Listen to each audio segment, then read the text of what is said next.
Secara keseluruhan, film Aku Tahu Kapan Kamu Mati Desa Bunuh Diri kualitasnya meningkat dari film pertama. Lebih baik di segala aspek, meski masih banyak adegan yang bikin garuk-garuk kepala karena logikanya.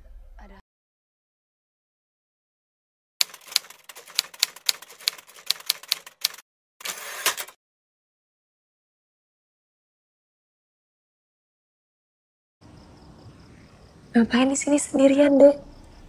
Salam sinema, sahabat sinemalogi. Aku Tahu Kapan Kamu Mati Desa Bunuh Diri adalah film horor yang disutradarai Anggi Umbara.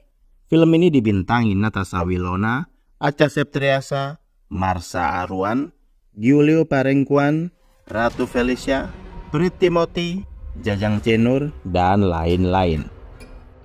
Film ini masih bercerita tentang Sienna diperankan Natasha Wilona, yang memiliki kemampuan untuk melihat tanda kapan seseorang akan mati. Sienna yang sudah kuliah masih sering diliputi rasa takut karena kemampuannya. Dia hanya bercerita kepada Naya, diperankan Acha Septriasa, dosen dan psikolog di kampusnya. Suatu hari seseorang yang kenal dengan Naya terjun dari atas gedung kampus, tetapi Sienna tidak melihat tanda apapun sebelumnya.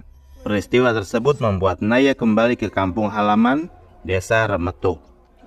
Sienna yang merasa aneh sekaligus butuh menyusul ke sana bersama dua sahabatnya. Rupanya Desa Remetuk bukanlah desa biasa.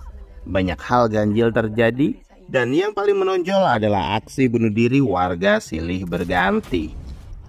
Kalian bisa membantu kami dengan klik tombol Super Thanks di bawah video. Kami akan sangat berterima kasih atas berapapun nominal saweran yang kami terima. Aku Tahu Kapan Kamu Mati Desa Bunuh Diri adalah sequel dari film horor Aku Tahu Kapan Kamu Mati tahun 2020 yang juga dibintangi Natasha Wilona. Bedanya, kali ini film tidak lagi berfokus pada pengalaman mistis Sienna, melainkan kesehatan mental terkait kemampuannya.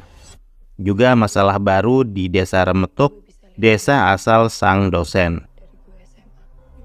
Tone dan vibes-nya sangat berbeda dari film pertama karena penulis dan sutradara berganti.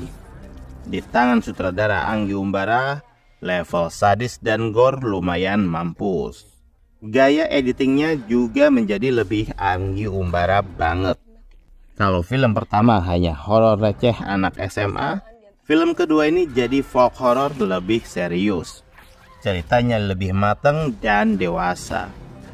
Perubahan status Sienna dari anak SMA menjadi anak kuliahan bisa tergambar apik. Meskipun dalam beberapa catatan, cerita di film ini masih banyak memiliki lubang.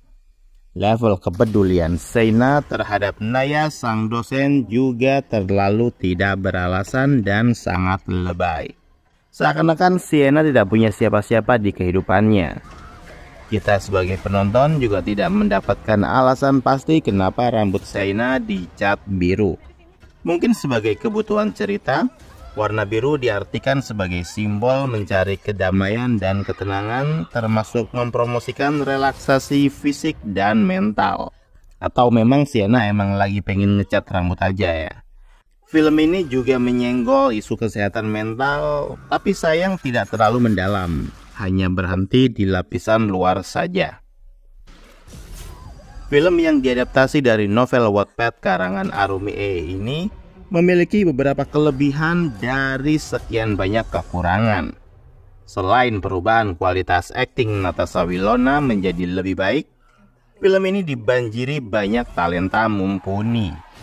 Acha Septriasa, Ratu Felicia, Brit Timothy, Jajang Cenur, semua sudah berpengalaman di film horor.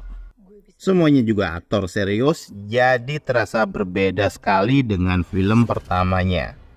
Makanya humor garing benar-benar dipangkat habis. Alhamdulillah. Memang sudah capek melihat komika dengan guyon gak nyambung di film horor, atau mengandalkan kepopuleran Ria Ricis di film pertama yang ternyata tidak mendongkrak kualitas film. Sekilas cerita ketika sang protagonis memasuki desa yang memiliki aturan sendiri atau ritual aneh, penonton pasti akan teringat pada film Midsommar. Tumbal, tari-tarian, jamuan makan, tanaman padi sebagai pengganti kembang, bisa dibilang Midsommar versi lokal. Sebenarnya itu formula lumrah dalam genre folk horror.